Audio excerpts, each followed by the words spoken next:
pyesja, sepse shumë njerëz e njohin për energjinë dhe dashurinë ndaj kombëtares, por jo për fytyrën tënde konkrete, kush je. Pse e fsheh identitetin? A ke frikë nga dikush apo është një mënyrë protesti ndaj diçkaje më të madhe që po shfaq?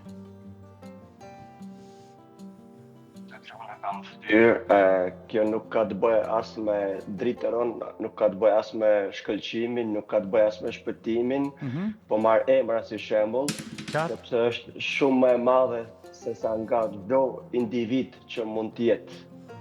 Kur e shohim edhe historinë se si është kriju flamuri shqiptar. Prandaj që unë personalisht me emrin tim identik që e kam, domethënë me atë që më kanë gëzdu të prindrit, jam shumë i vogël kundra kësaj që unë kam në fytyrë. Madhështore, shumë e qartë. Kështu që unë këtë që e bëj shumë pak për atë që kam bë kaluesit tonë.